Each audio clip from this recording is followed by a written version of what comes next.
Hey everyone, James here. I'm back with Eric Browning, and so we finished recording. You're listening to this. It's not on the same podcast. This is going to be a short, but so Eric and we had Corinne Salzberg, who's our CEO, in the room, and we were talking about value of a CISO.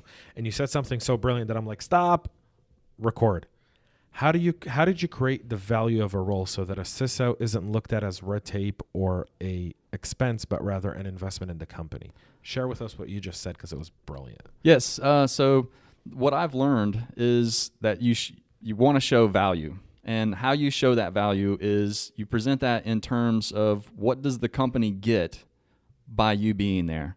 So for us, for me being there, it opened up markets into regulated spaces. So without me being there, without us having a security program and following good guidelines, we would not have access to that market of folks that have sensitive data or confidential data, whatever the case may be.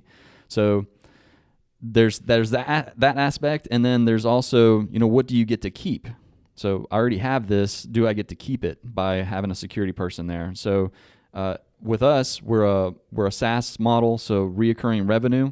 So every year, our customers are going to want to do their annual due diligence again, just to make sure nothing's changed with us and that we're all good. So when showing your value, you have to present it in terms of what does the company get and what does the company get to keep from you being there.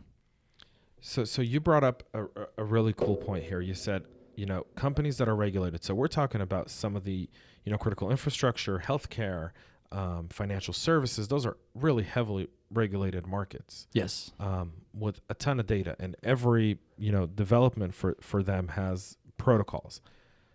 You've essentially designed your role in your team as a value add, essentially in the sales piece of the organization, right? Absolutely.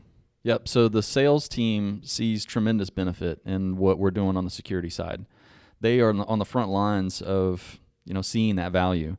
So when they're talking to prospects, somewhere along the sales process, they say, talk to me about your security. And then, they can point back to me. We show them documentation, show them our setup, and then they're all good. So they've cleared that hurdle. They can see the value in that. Otherwise, we wouldn't have those customers.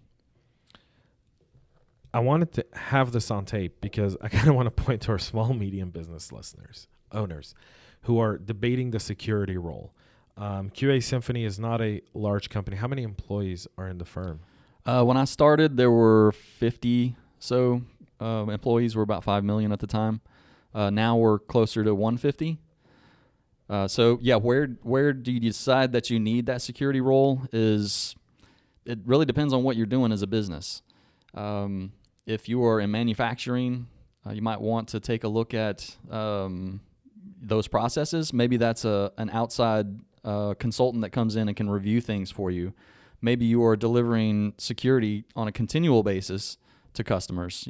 At that point, maybe you bring somebody in to run it full time. So once you've got somebody on board, there's questions as to how far you want to expand that security group even. So do you just keep one person like we're doing and then outsource a lot of stuff, or do you bring in your whole shop? It just really depends on the criticality of what you have, and how valuable it is to bad guys. I think we nailed it. Eric, I can't thank you enough for agreeing to do a second piece. Awesome. Yeah. While we're having this conversation after. It's like, I don't want you to leave, man. Why don't you just set up shop here?